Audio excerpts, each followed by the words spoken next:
A tell of two সিটিজ, দুই শহরের গল্প। লন্ডন এবং প্যারিস। লন্ডন থেকে প্যারিসের পথে কাহিনীর শুরু।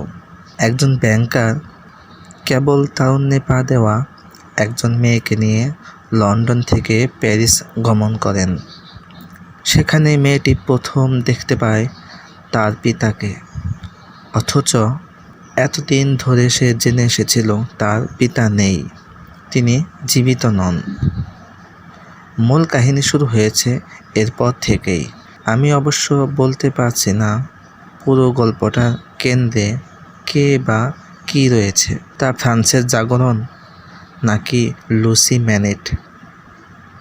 এভাবে হয়তো বলা যায় মেয়েটিকে কেন্দ্র করে বইটি রচনা করা হয়েছে ফ্রান্সের গণবিপ্লব বিষয়ের ওপর। জ্যাক নামের ভাইয়েরা আমার মাথা ঘুরিয়ে দিয়েছিল। বাপরে, সবার নামই জ্যাক নাকি? না, কার নাম জ্যাক? কে জ্যাক? অতঃপর কখন কোন জ্যাক কথা বলে তা বুঝতে চাইছিলাম, পারিনি অবশ্য।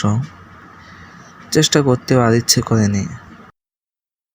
চার্লস ডিকেন্সের অন্য বইগুলোর মতো এ বইটিও সুন্দর করে লেখা, আর এতে রয়েছে ছোট ছোট পর্ব বিভক্তি, তা আমার ভালোই লেগেছে।